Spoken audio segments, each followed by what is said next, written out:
కదా, అందులోకి బాగుంటుంది, ఆవకాయలోకి బాగుంటుంది, అలాగే ముద్దపప్పు కాంబినేషన్ అనమాట. సో ఇవి బాగా వేగాలండి.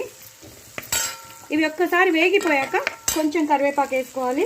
ఎక్కువ చెప్పాను కదండి, ఎక్కువ కరివేపాకు వేసుకోవాలి. లాస్ట్లో మళ్ళీ వేస్తాను. ఇవి బాగా వేగిపోయాక అప్పుడు మనం సన్నగా తరిగి పెట్టుకున్న ఉల్లిపాయలు ఇవి వేసేసుకోవాలి. ఇవి వేసేసుకుని పూర్తిగా ఇలా కలిపేయాలి. ఇవి మాత్రం ఒక 2 నిమిషాలు మాత్రం బాగా వేగాలి, అప్పుడే తీసేయకూడదు. ఇవి 2 నిమిషాలు మగ్గాక అప్పుడు మీకు మళ్ళీ చూపిస్తాను. సో బాగా వేగిపోయి మరీ మాడిపోకూడదండి, ఇలాగే కసకసమనాలి. ఇప్పుడు ఒకటి తర్వాత ఒకటి వేసేసుకుందాం. కొంచెం కారం వేద్దామండి, కొంచెం కారం, ఎక్కువ అక్కర్లేదు. మనం ఎలాగో పచ్చిమిరపకాయలు ఎక్కువ వేసాం కాబట్టి. అలాగే కొంచెం ఉప్పు, దీనికి రుచికి తగినంత ఉప్పు. ఇందాక మనం వేయలేదు, జస్ట్ వంకాయలు మ్యాష్ చేసి వేసాం, అలాగే బెల్లం వేసాం. ఇప్పుడు ఆవాలు మెంతుల పొడి అది కొంచెం, అలాగే ధనియాలు జీలకర్ర మిరియాలు చేసిన ఆ పొడి, అంటే రెండిట్లో అందులోనే ఉందన్నమాట. ధనియాలు జీలకర్ర మిరియాలు అవన్నీ చేసిన పొడి. ఇంకా వేరే గరం మసాలా అలాంటివి వేసుకోకూడదు, బాగోదు. అలాగే నువ్వులు పల్లీలు ఎండుమిరపకాయలు అవి గ్రైండ్ చేసినవి, ధనియాలు, నువ్వులు పల్లీలు ఎండుమిరపకాయలు ధనియాలు జీలకర్ర అది గ్రైండ్ చేసిన పౌడర్ 2.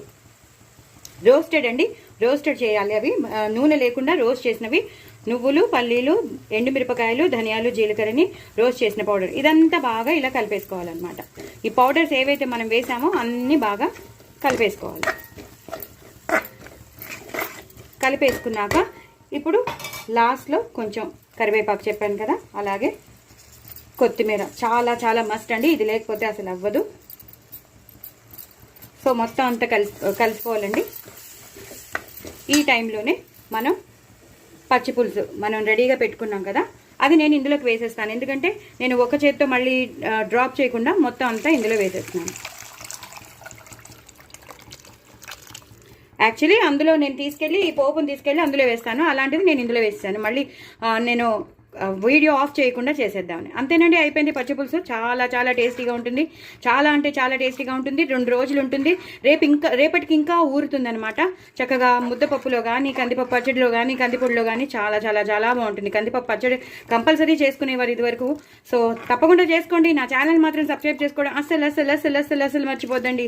చాలా చాలా టేస్టీ అయిన వంకాయ పచ్చిపులుసు చాలా చాలా టేస్టీగా ఉంటుంది. ఇదే కన్సిస్టెన్సీలో ఉండాలి, ఇలాగే చేసుకోండి. నేను చెప్పినవన్నీ వేస్ట్ చేసుకోండి. అదిరిపోతుంది అంటే అదిరిపోతుంది. పిల్లలు కూడా ఇష్టపడతారు, పెద్దవాళ్ళు ఇష్టపడతారు, ఇంకా నేను చెప్పక్కర్లేదు, అంత బాగుంటుంది అనమాట. సో డూ ట్రై ఇట్ అండి. నా ఛానల్ మాత్రం సబ్స్క్రైబ్ చేసుకోవడం అసలు అసలు అసలు మర్చిపోదు. బాయ్ అండి.